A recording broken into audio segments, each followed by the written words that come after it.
Para saudara dan saudari yang Tuhan cintai, selamat pagi dan selamat bertemu lagi dalam renungan harian dari Paroki Santo Fransiskus Assisi Apio, edisi hari Sabtu, tanggal 8 Juni 2024. Hari ini Gereja Semesta memperingati peringatan wajib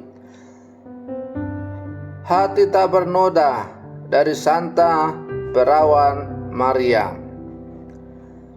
Mengawali hari yang baru ini, kita hendak mendengar dan merenungkan sabda Tuhan.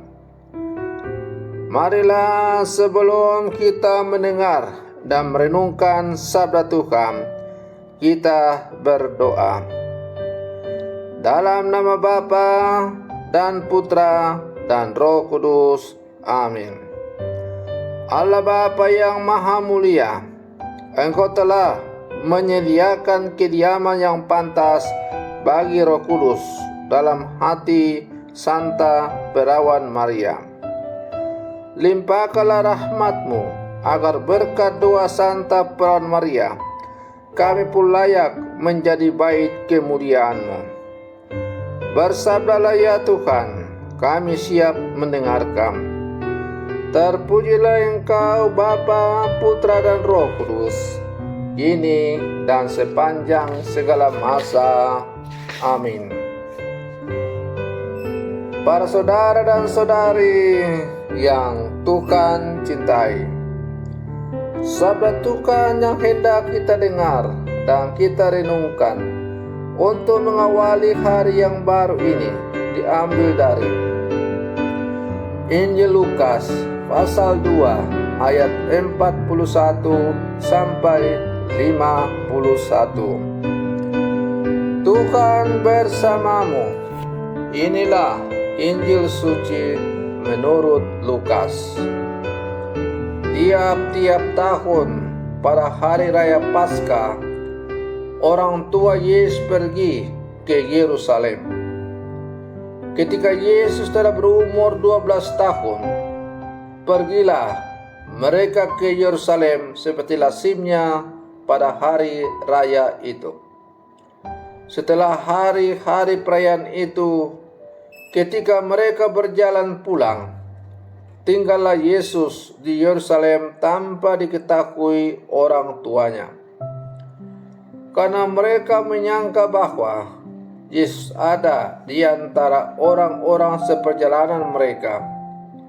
Berjalanlah mereka seharian perjalanan jauhnya. Lalu baru mencari Dia di antara kaum keluarga dan kenalan.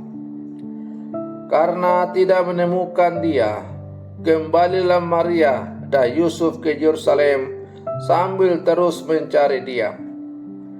Sesudah 3 hari mereka menemukan Yesus dalam bait Allah. Ia sedang duduk di tengah-tengah alim ulama sambil mendengarkan mereka dan mengajukan pertanyaan-pertanyaan kepada mereka. Semua orang yang mendengar Dia sangat heran akan kecerdasan dan segala jawab yang diberikannya. Ketika Maria dan Yusuf melihat Dia, tercenganglah mereka.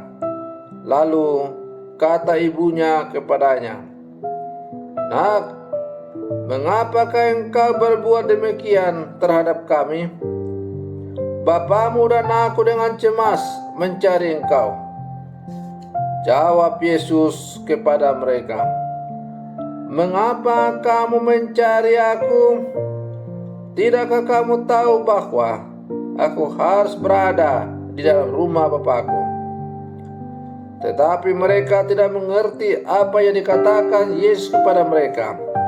Lalu Yesus pulang bersama-sama mereka ke Nazaret. Dan Ia tetap hidup dalam asuhan mereka. Dan ibunya menyimpan semua perkara itu di dalam hatinya. Demikianlah sabda Tuhan.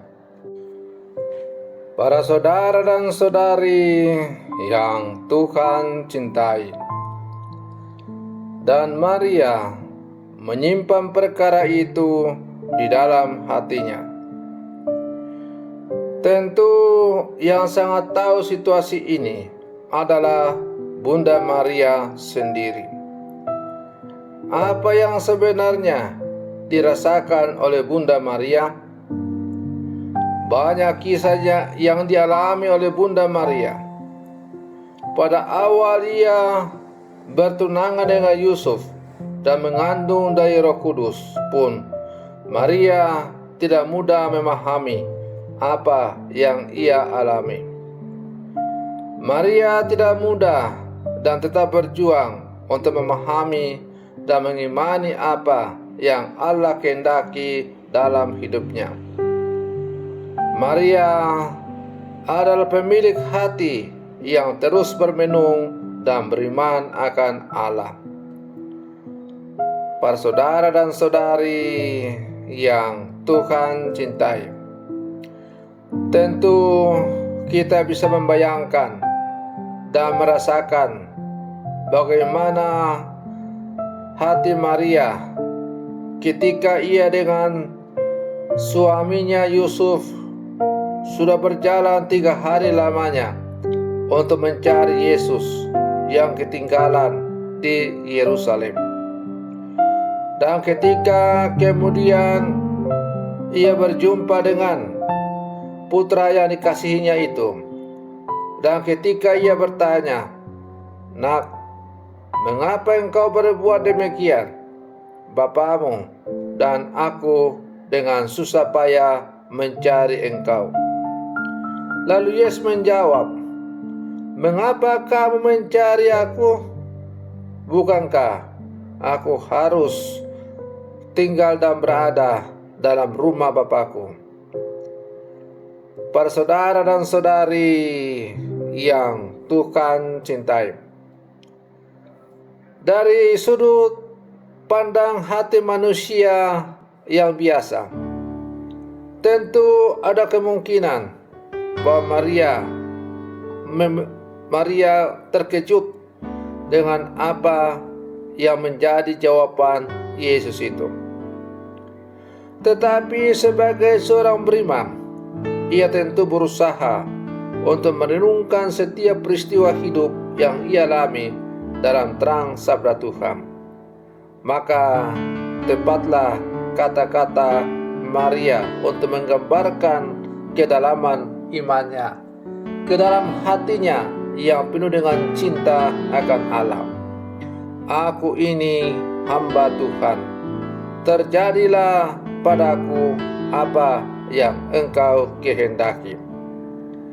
Para saudara dan saudari yang Tuhan cintai, bagaimana dengan kita sebagai putra-putri Maria yang hidup pada zaman sekarang, yang juga menghadapi banyak perkara dan persoalan kita masing-masing?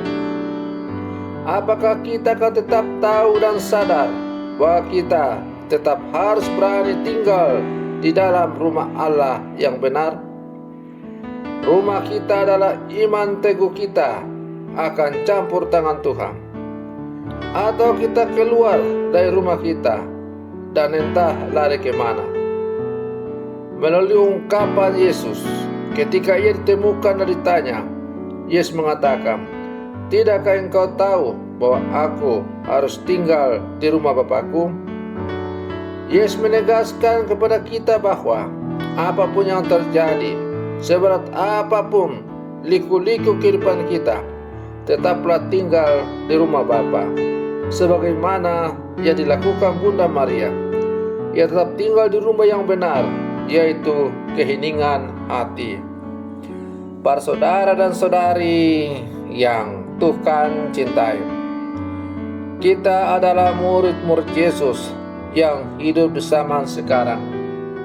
Pertanyaannya sekarang untuk kita adalah, sampai sejauh manakah kita sungguh hidup sesuai dengan apa yang diajarkan oleh Tuhan kepada kita, dan sesuai dengan teladan hidup yang Bunda kita, Bunda Maria, berikan kepada kita? Mari terus berjuang untuk hidup sebagai putra-putri Maria dalam kehidupan ini. Terjadilah padaku menurut perkataanmu, yang selalu menjadi moto hidup dari Bunda Maria, kiranya juga menjadi moto dalam kehidupan kita, agar kehendak Tuhan saja yang terjadi dalam seluruh perjalanan kehidupan kita di dunia ini, sehingga pada akhirnya kita pun seperti Bunda Maria akan menikmati hidup berbahagia bersama Bapa di surga. Selamat pagi, Tuhan Yesus memberkati.